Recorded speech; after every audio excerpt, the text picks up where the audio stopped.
Hello beautiful soul, welcome back to another video. If you're new here, welcome. My name is Becky. I'm a full-time professional massage therapist, Reiki healer and soul light worker. I'm an empath and also a starseed. Today's video we are talking all about this card here from the Oracle deck, The Ancient Stones by Rebecca Campbell. And if you haven't seen my other videos, I will link them up here so you can go and check them out if you're interested. So today's card is called Wisdom Keeper.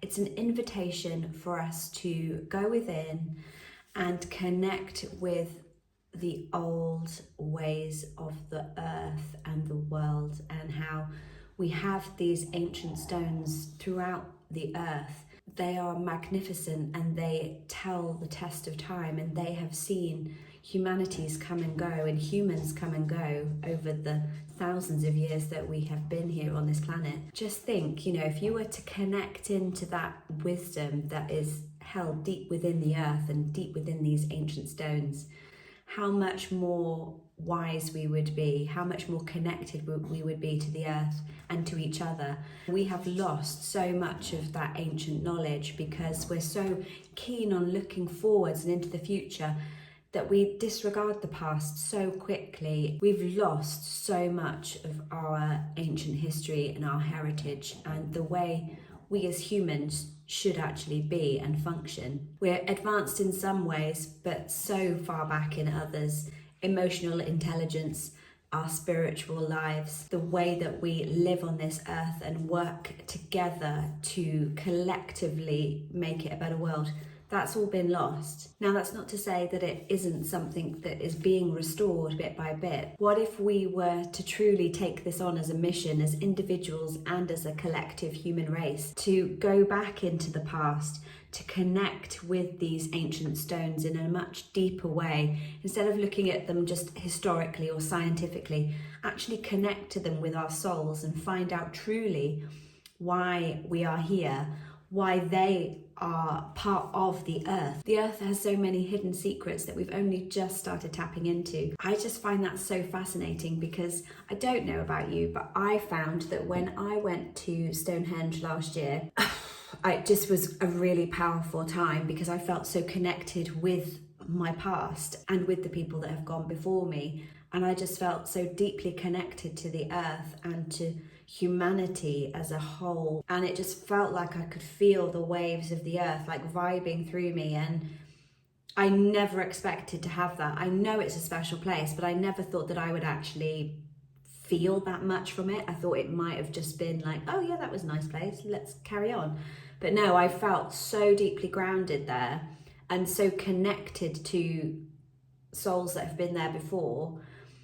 And it was almost like another piece of my soul journey just clicked into place. And it was just that confirmation of, yes, you're on the right path. Yes, you're meant to be here at this time in your life. Yes, keep listening and keep following your intuition because you are making a difference and you're not alone.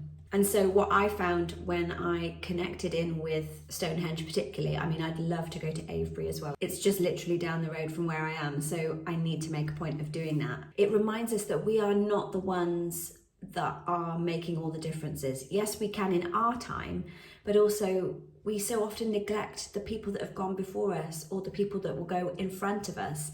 And it is this lineage of caretaking for the earth and for humanity as a whole that we're just a bit of the puzzle, and it's integral that we do our part and we try to step up to the calling that we've got on ourselves, because we connect the past and the future together with where we are right now. We're in the present moment. In our day-to-day lives, we're so fixated on, oh my goodness, what happened yesterday? I can't believe I did that, blah, blah, blah, blah, you stupid person, blah, blah, blah. And then, oh my goodness, I've got so much to do tomorrow. I don't know how I'm going to fit it all in, blah, blah, blah, blah. And time's running out and I don't have enough time to do this, that, and the other. Oh, and we're going away next weekend. We're on this treadmill of living in the past, living in the future, and not grounding and living in the now and today. And even within the day, Monty's just barking.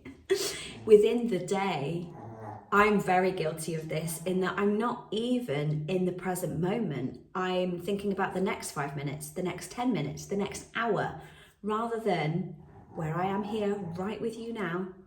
The sunlight is coming in. I've got like dappled bits of rainbow on the wall. I feel a little bit chilly because it's still early in the morning. And I've got this beautiful space to be able to bring this message to you today. And yet I'm still fixated on, right, I've got loads of different tasks I need to do today. Let's film this video quickly so that I can get it out. Forgetting it all, just being in the moment with you, sharing this moment together, my heart to your heart. And this is another reason why I want to do these videos, is to keep bringing me back to communication, to listening deep within, to reaching out to you, so that we can have this connection, because we don't do it enough. Yes, we have the odd snatch moment with a friend or a colleague or something, but how often can you say in your week do you have true connection with another soul, and that you have given yourself the time to truly be in that moment and to key in to the whole picture of your life, of where you are going in this world. There is so much wonder and delight in this world, but we're so fixated, we're so grounded down under pressure to fulfill what our day-to-day lives are. We've lost everything about what is important in this life. Yes, we're all driven by trying to make a living and keep our roof over our heads and everything, but we are rats in this big experiment, seeing more and more how I don't want to be a rat in the wheel. I want to get off the wheel, and I want to get back to my true calling, my true nature. We weren't meant to be work machines. We weren't meant to be disconnected from everyone and just in this box of mental rigidity. We're creative beings, and therefore we need to flow with the flow of life, the ebb and flow of nature. And yet we're so fixated on being productive, doing this day in, day out, week after week after week. No wonder we're fucked up and exhausted. No wonder we're losing our minds, and we're just so hopeless with everything around us, because we're not connecting in the way that we need to be connecting. We should be reaching back to our ancestors, researching the way that the world should be from now on, and taking the knowledge that all of these ancient civilizations have done before us and learn from them. Yes, sometimes it doesn't always work according to what you think, and there have been civilizations that have been wiped out. But why is that? You know, we need to study the past in order to understand the future and to make the future better than it has currently been looking like. I don't know about you, but I am very scared about this whole AI, artificial intelligence route that we are going. We are getting even more further and further away from our natural self, our slower pace of life, our ability to use our amazing, incredible creative minds. We're too easily happy to just hand that over. Our freedom, our choices, our morals, our intuition, you cannot get that with a computer. And so with the treadmill of life that we are living in these days, we are all too happy to give over a little bit of our freedom or our choices or our day-to-day sort of systems that we have. We'll easily hand that over to make it easier for ourselves. But at what cost? You know, there will become a price later on that will be too dear. But because we've had those steps implemented bit by bit, we haven't realised that we've gone from being down here to being up here, and it'll be too late. So it's a wake-up call, not only for me, but for all of us, to hold on to humanity, hold on to the natural way that the earth was meant to be, and to not give up on our humanness, to not give up on our connection with each other and our spiritual lives. You know, robots and machines, they don't have life. We have innate intelligence, but we just don't tap into it. We have emotional hang-ups. We have traumas that stop us and block us from actually truly expanding ourselves.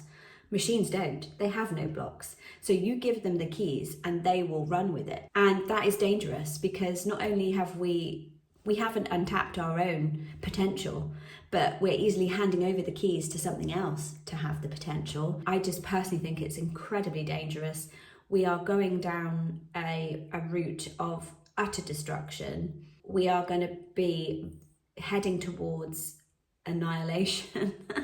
You know, the human race has faced annihilation many times in the past before, and I truly believe it is a natural occurrence. Nature has a way of taking over and going, no, you're not listening to me, so I'm going to take over now. We as a human race, and us light workers and people that have spiritual calling, are the ones that are going to save humanity, because we are the ones that are going to go back and stand in the gap and listen to what the ancients had to say. We're going to key in and listen to the earth and the rhythms of life, and try and put the brakes on this need to succeed, need to be better than everybody else, need to be godlike, and control and greed and all that power. We're not meant to have it. I truly believe we're not meant to have it. This overall patriarchal attitude and agenda that there is a ranking system and that you're only supposed to do what is in your remit. That's not true at all. We have so much potential to be better custodians of the earth, to be more compassionate to our fellow man, and to truly key into what it is that we're here on this earth to do. We have such a short lifespan in our human life as we are living right now. So if you feel called to start to investigate certain teachings, or you've always wanted to learn something that you've never learned before and you feel called to do it, this is your message to say, please start investigating the inner workings of your heart and your mind. Do you have an interest in ancient civilizations, in the earth, in the natural way that the world works? I mean, sometimes I get so caught up looking at different things and learning about the world, learning about the earth, learning about the moon cycles and nature and different animals that migrate, and there is just so much fascination to be had in this world, and it really truly lights me up when I dip into that world.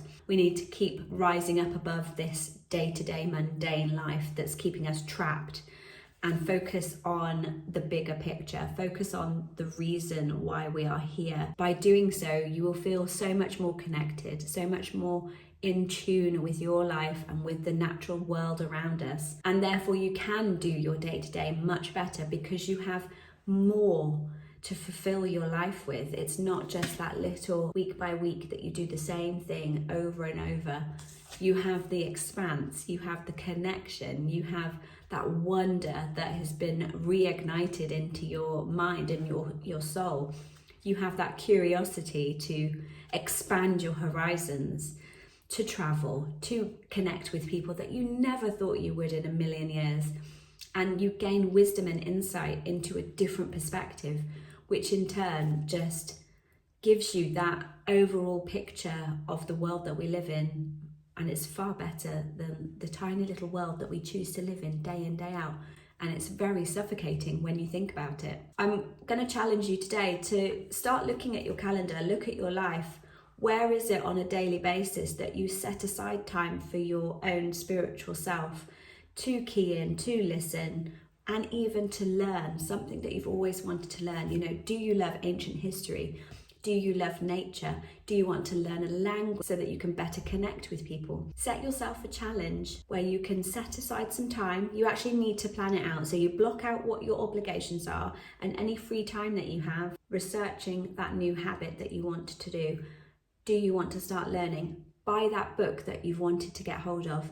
Do some research, learn, expand your mind and your heart, and you'll start to see that your life will be more positive, because you are not in the day-to-day running around of what you have to do. And by doing that, it helps you actually ground into the here and now and what person you want to be in your day-to-day, instead of just mindlessly just going through the motions and not even having a moment to catch your breath. And you get to the weekend and you think, oh great, weekend, I'd like to do this. And then it goes, and you look back at your whole week that's just passed and you haven't done anything to expand your mind or to learn anything or to feel rested in yourself. You can start that new routine. You can start learning that language or picking up that book that you want to research about South America. Let me know in the comment section down below if this message has helped you today. Are you going to start them? And let me know what they are down below. Thank you for reaching all the way to the end of the video. It really does help me so much. It's been wonderful to spend this time with you. And if you like this video, I'm sure you are going to love this one next. Until next time, beautiful soul, breathe in life every day. Namaste.